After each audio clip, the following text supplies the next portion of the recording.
Fala, ouvinte! Bem-vindo ao nosso espaço de conversas, onde tecnologia, ciência e educação se encontram para provocar reflexões e inspirar mudanças. Um episódio vindo diretamente do nosso querido GCE. Hoje vamos falar sobre como ensinar computação vai muito além de ensinar programação. É sobre formar mentes críticas, criativas e resolutivas, capazes de lidar com problemas complexos e pensar de forma estruturada.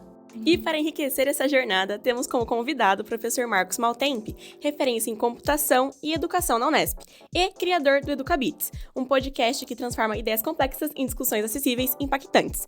Então, ouvinte, conecte-se ao conhecimento, reinicie a sua curiosidade e venha com a gente, porque o Torre de Marfim vai começar. Bom, prazer, sou Thaís.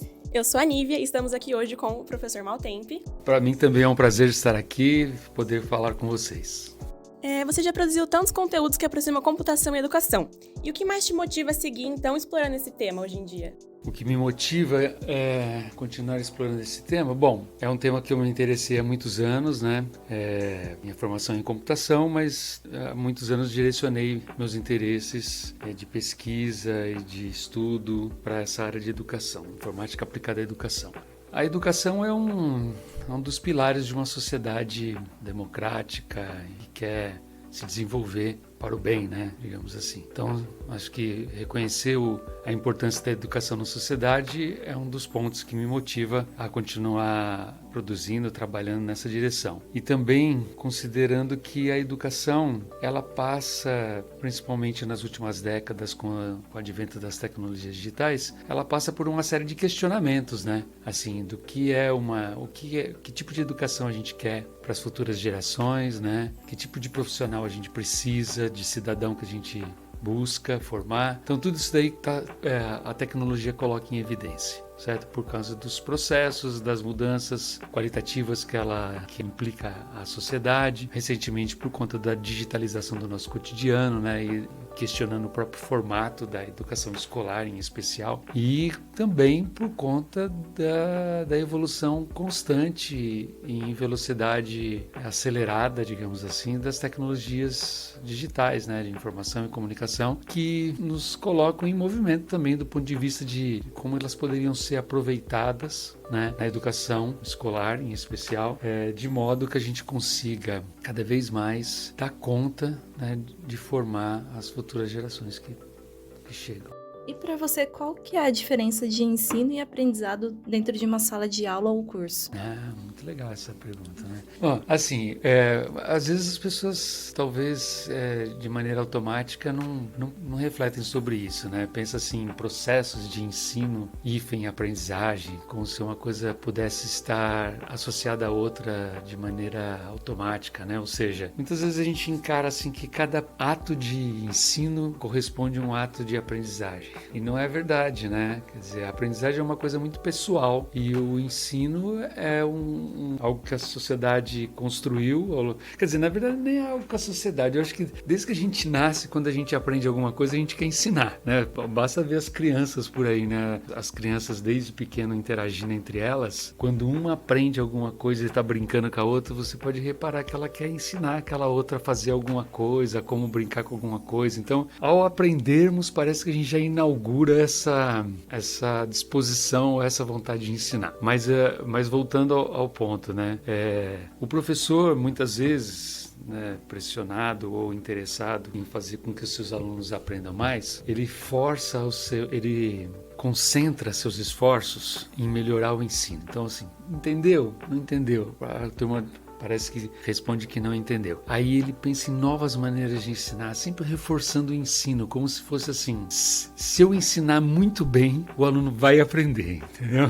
Mas nem sempre é isso, né? Aí o que está por trás disso é essa ideia, né, de que o ensino corresponde à aprendizagem. É um caminho, mas nada garante isso, né? Então, o que mais, assim, garante uma palavra meio forte, mas o que eu acho que corresponde melhor à questão da aprendizagem é o interesse do aluno, a gente conseguir trazer o aluno para aquele ambiente, se conectar aos conteúdos da sala de aula, aquilo que está acontecendo. Para isso há diversas maneiras que são propostas e, inclusive, viabilizadas cada vez mais com as tecnologias, né? Mas, enfim, eu acho que a educação, em especial da primeira metade do século XX, concentrou muito os seus esforços nessa ideia do ensino e, portanto, da didática. Didática, a gente pode pensar muito, está relacionada à arte de ensinar, né? Então, desenvolveu-se demais esse lado do ensino, da didática, metodologias, estratégias, enfim.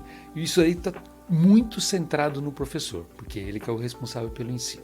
Com o passar do tempo, né, a didática foi expandindo isso daí, né? Mas a gente vê que há departamentos de didática em faculdade de educação, né? Então, assim, há grupos imensos trabalhando com didática. E aí o outro lado da aprendizagem ficou mais fragilizado, né? Que é conhecido, pode ser conhecido por um vocábulo pouco utilizado na nossa língua, que é o da matética. A matética, ela seria assim, ela está para a aprendizagem, assim como a didática está para o ensino. Então a matética o que ela está focando é na aprendizagem, na arte de aprender, em estratégias, em princípios, né, que regem essa aprendizagem. E aí o que eu vejo atualmente é que as tecnologias digitais, elas nos oferecem oportunidades de reforçar a matética, de nos preocuparmos mais com a matética dentro de um ambiente que é muito desigual, assim, em termos quantitativos, né? É um professor para muitos alunos. Essa diferença, ela até então foi muito bem, digamos, resolvida com o ensino. Porque como a gente não consegue trabalhar de um para um, então vamos fazer assim, a gente ensina para muitos, né? E na prova cobra no individual.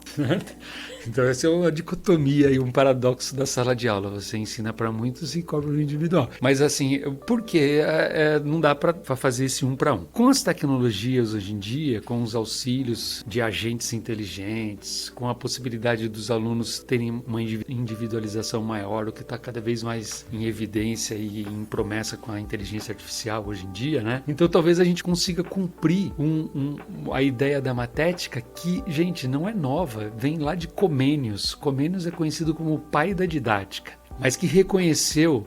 Ele tem um livro que é chamado, um clássico que é chamado Didática Magna, né? Eu não tenho certeza agora, mas eu acho que é do século XVII, tá? Mas eu não tenho certeza absoluta. E aí depois, anos depois, foi publicado ainda pós-morte dele, mas ele já tinha deixado escrito um livro que se chama em latim Spicilegium.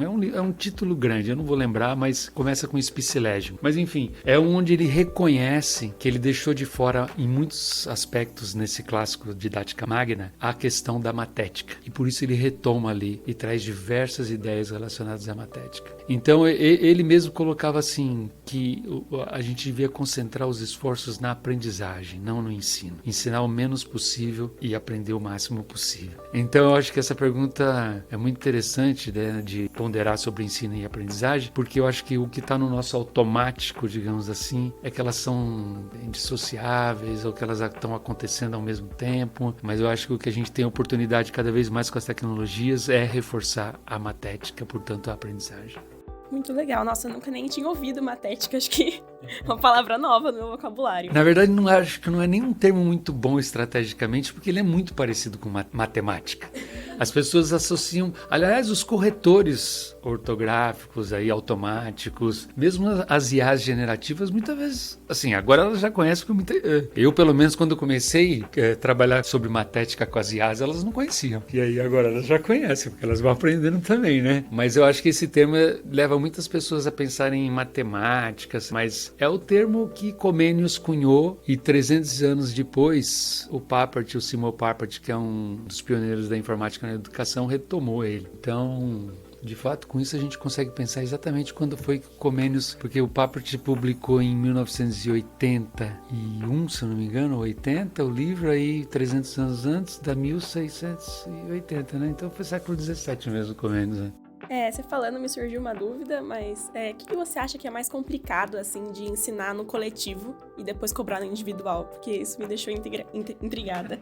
O que é mais complicado? O que eu acho que é mais complicado é assim, é o senso comum achar que a avaliação de sala de aula, essas coisas, avalia a aprendizagem, entendeu? Acho que é um erro isso. Não é a aprendizagem que a gente está avaliando ali, né? Então, há essa ideia. Sempre que a gente fala de avaliação em sala de aula, ensino superior, qualquer nível, na verdade, a gente O que está por trás da cabeça de cada um é que está avaliando se o aluno aprendeu ou não. Eu acho que é uma presunção muito grande achar que uma prova, geralmente é o que acontece nesses ambientes, né? É uma avaliação ali combinada, um momento, e aí o aluno faz a prova e aí aquela ideia de quem passou sabe, quem não passou não sabe. Eu acho que é muito presunçoso falar que todos que passaram sabem aquele conteúdo e todos que reprovaram não sabem. Certamente a gente tem em ambos os lados quem contradiz isso daí, sabe? Então eu acho que ali a gente tem, é lógico, tem que ter avaliação, a gente tem que ter esses momentos assim que o aluno para e vai entregar ou externar o que tem na cabeça dele de acordo com aquilo que foi, digamos, entre aspas, combinado com o professor a cada aula, né? Os conteúdos trabalhados, aquele tipo de coisa. Aconteceu ali naquele ambiente, né? Naquele momento da prova, é um momento em que aquilo lá se reflete. Então não é que ela não tem nenhuma validade, mas mas eu acho que é muita presunção colocar essa ideia de aprender ou não aprendeu, que determina isso, mede isso, né? Pior, você quer medir a aprendizagem, medir conhecimento. Isso é muito difícil e complicado. O senhor já comentou um pouco, mas queria saber um pouquinho mais da sua visão. Como que a tecnologia se ela está transformando a escola ou se ela está apenas complementando o modelo que já existe? Bom, eu acho que grande parte está reforçando um modelo, sabe? Mas eu acho que desde que vamos pegar os computadores eletrônicos em meados do século XX começaram a ser produzidos, né? Há diversos registros na história de educadores e cientistas da computação interessados em utilizá-los para a educação, como máquinas de ensinar. Inclusive, antes da virada do século XIX para o XX, se vocês procurarem, vocês encontram caricaturas assim que dá essa ideia de máquina de ensinar, sabe? Dos alunos conectados de alguma forma a máquinas que colocam o conhecimento dentro da cabeça do aluno automaticamente. Então aí, no início do século, na primeira metade do século XX, a gente já tem essas máquinas, por exemplo, uma bem conhecida é de Skinner, que foi um pesquisador norte-americano. Eu acho que é da metade do século, tá? Eu tô meio impreciso aqui com as datas na cabeça, mas enfim.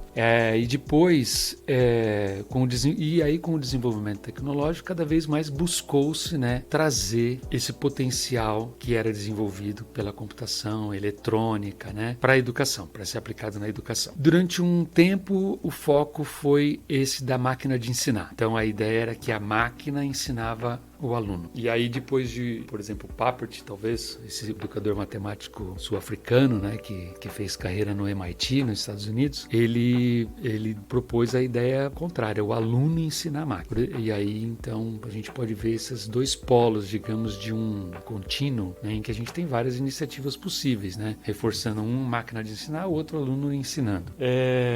Eu acho assim, se a gente olhar a sociedade hoje, pensar ela 40 anos atrás, ou 30, a gente vai ver que muitas das nossas práticas, elas foram alteradas. Então, vou dar um exemplo. Você ia numa agência bancária nos anos 90, você tinha um grande espaço para se formar filas para serem atendidos em caixas com funcionários do banco atendendo os caixas, né?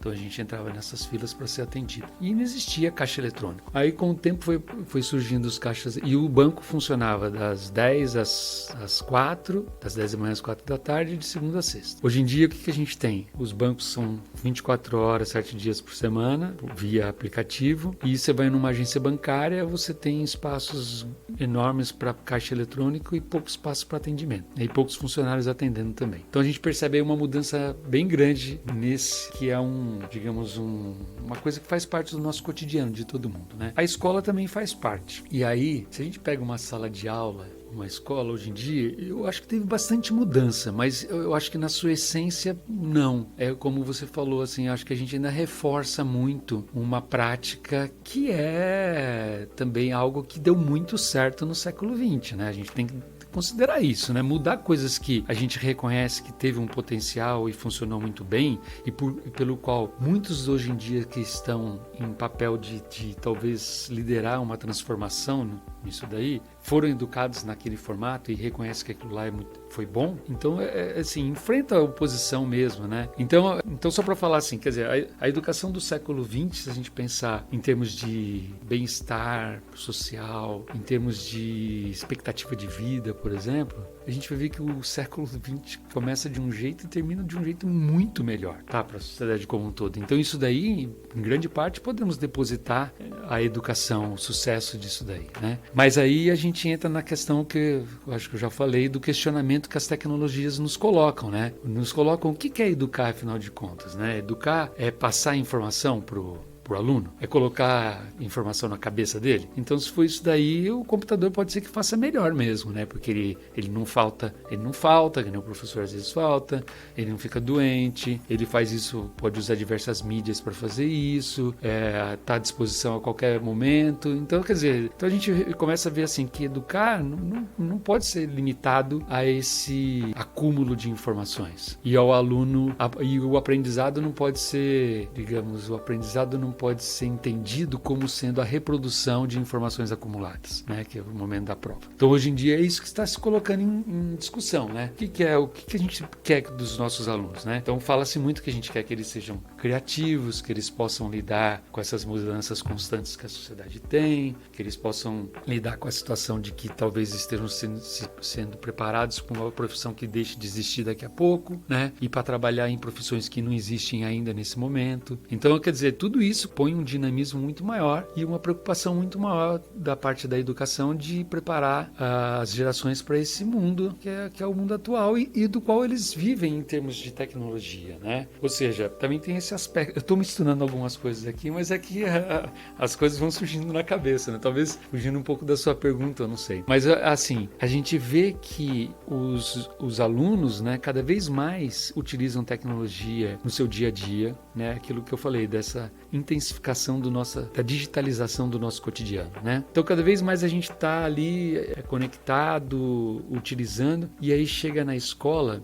a gente encontra um ambiente em que isso não toma parte, por exemplo. É meio esquizofrênico isso daí. E aí, voltando, não que a escola não tenha, se a gente pegar uma sala de aula de um dia, ela vai guardar muitas semelhanças com uma sala de aula do início do século XX. Tem lousa, tem carteira, as carteiras estão enfileiradas, mas nem sempre, tá? Nem sempre, dependendo. Hoje a gente já tem projetor, a gente tem, por exemplo, o ambiente virtual de aprendizagem, né? A gente tem tarefas e trocas que acontecem fora dos muros escolares, fora do ambiente de sala de aula, por e-mail, via ambiente virtual de aprendizagem, enfim.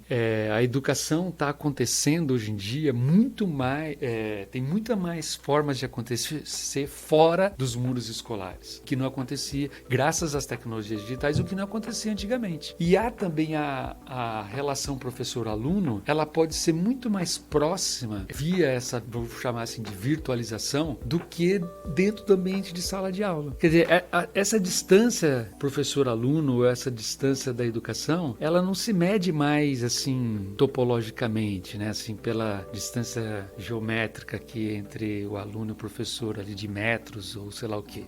Eu posso ser muito próximo de um orientando meu que esteja fazendo um estágio na Europa e eu converso com ele constantemente mais do que, por exemplo, eu conversava quando ele estava aqui no Brasil, entendeu? Então as tecnologias estão sim, mas voltando, né, a questão dos fundamentos, a maneira da gente encarar, por exemplo, a avaliação, essa ideia de medir conhecimento, a ideia dos conteúdos fixos, né, dos conteúdos assim, pensar em termos de matemática, né, de que você tem que ver primeiro tal conteúdo para poder... Aquela escada de conceitos. Você não pode ver números reais antes de ter visto os números racionais, antes de ter visto os números inteiros e assim por diante, sabe? Sendo que na própria história da matemática, se a gente for ver, o conjunto dos reais surgiu antes dos naturais, né? Então, assim, enfim, essa curricularização, talvez, né, esteja engessando ou fazendo com que a gente ainda tenha muitas amarras, mas não é só isso, sabe? Fazer uma prática também que seja diferente e inovadora e que já existe exemplos, né? Não é fácil. Mesmo para quem está com vontade, motivado de mudar, não é fácil. A gente tem resistências várias, inclusive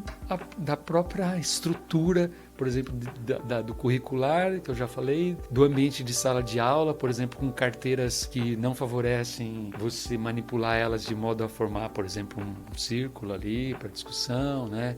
Tudo isso impacta, né? O atendimento ao currículo, dar conta dos conteúdos, de ver tudo aquilo, naquela ordem, entendeu? Eu acho que a gente está assim, num momento de transição, né? E muitas vezes motivado pelas tecnologias. Dito isso, eu quero dizer também assim, que os conteúdos são importantes, né? Porque muitas vezes eu acho que pode associar toda essa minha conversa, essa minha fala, né? A uma relativização dos conteúdos e tal. Não. Os conteúdos são importantes, né, pessoal? Assim, para a gente ser criativo em termos de científicos, assim, né, a gente precisa de conteúdos. Uma cabeça vazia jamais vai ser criativa. Ela pode ser espirituosa, não sei o quê, mas não é essa a ideia, né? A gente conseguir vincular conhecimentos que aparentemente não têm vínculo, trabalhar um conteúdo com uma abordagem diferente, isso aí exige conhecimentos. Então eu quero dizer que não há, enfim, fazer uma defesa de que os conteúdos são sim relevantes, são necessários, mas que eles não precisam ser trabalhados ou desenvolvidos de uma maneira mais enrijecida e focada no quantitativo dos conteúdos. A ideia seria uma coisa mais assim, focada, talvez o que aponta hoje em dia as pesquisas ou os trabalhos, né? Aponta numa direção assim de projetos, desenvolvimento de projetos, né? A ideia de você trabalhar projetos de interesse pessoal, em especial, aquilo que te coloca em movimento para buscar novos conhecimentos, né? Porque essa jornada de desenvolver sua capacidade cognitiva, os seus conhecimentos, é uma jornada penosa, não é um trabalho fácil. Então, assim, precisa estar conectado com vontade e realmente estudar para conseguir progredir, né? Não vai pensando que vai ser fácil por conta das tecnologias, porque aí vai ser uma ilusão. Bom, partindo mais para o final, então, nesse nosso episódio, e relacionando um pouco com tecnologia, mas de uma maneira mais voltada para a computação, você acha que, de fato, aprender a programar e tal muda a forma de pensar, mesmo se a pessoa não quer se tornar um programador profissional? Eu acho que muda sim, com certeza. Veja, quando eu falei aqui há pouco, né, que o Papert falou em ele colocava a máquina de ensinar e ao outro lado o aluno ensinando a máquina, né? O aluno ensinando a máquina, o que é? É o aluno programando a máquina. Então o que é programar? Só para assim falar brevemente, né? A ideia de programar. A ideia de programar é você expressar a solução de um problema por meio de uma linguagem. A gente geralmente usa a nossa linguagem natural, aqui no caso eu estou usando português, porque é a minha língua mãe. Então meus pensamentos, eles são produzidos e concatenados aqui na minha cabeça e expressados na forma oral aqui, nesse momento, porque eu estou organizando eles e expressando isso. Mas aí quando eu quero resolver um problema, então via programação, eu estou expressando uma solução numa linguagem que é a linguagem de programação, que guarda semelhanças com a linguagem natural, mas é muito mais simples. E essa simplicidade, ela é necessária, o computador não trabalha com ambiguidades, mas ela não trabalha com ambiguidades na programação, né? Essa simplicidade também impõe para a gente talvez umas limitações da forma como a gente expressa. Então, assim, eu podia expressar em português de um jeito, se eu vou expressar isso numa linguagem de programação, eu vou ter que ficar mais atento. E também tem outra coisa, né? Quando a gente faz uma expressão de ideias, de pensamento na forma oral, é muito mais livre do que na forma escrita. Na forma escrita a gente elabora muito mais do que na forma oral. Então a codificação, né, ou seja, a programação, ela requer essa elaboração maior numa linguagem que a gente está aprendendo, né, assim, quem está começando a programar naquela linguagem, mas enfim, eu expresso aquele conhecimento. Quando eu expresso aquilo lá, aquela solução, o computador executa aquilo. E essa execução, ela é imediata, ali na hora. Basta eu teclar uma tecla do teclado e ele me dá o resultado. Então eu tenho esse feedback do que eu pensei para a solução na hora que eu produzi aquilo lá. Isso é ótimo, né, do ponto de vista de aprendizagem, porque eu posso ser confrontado, né, com essa execução, né, o que aparece na tela ali como resultado para mim, geralmente é diferente daquilo que eu estou esperando. E aí eu falo, isso confronta o quê? O meu pensamento, a minha descrição, né, a minha forma que eu expressei meu pensamento. E aí eu entro no processo de depuração, né, que é buscar aonde está o erro naquela expressão inicial do meu pensamento para a solução e consertar isso. Isso aí é um movimento assim espiralado, né, de grande potencial de aprendizagem. Por isso que eu acho que assim, a programação é sim algo já bastante estudado como sendo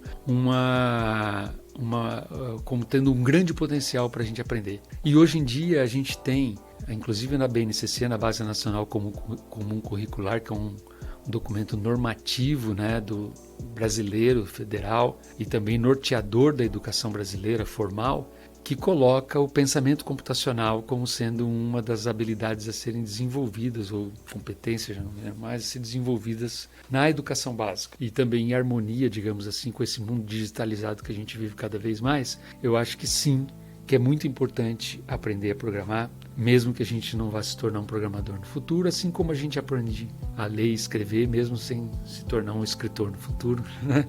Ou um matemático por poder aprender aritmética, etc. Enfim, eu acho que é algo bastante relevante na educação hoje em dia. Muito obrigado, professor, por nos mostrar como a computação pode transformar mentes, falar mais um pouco da sua visão da educação, da aprendizagem.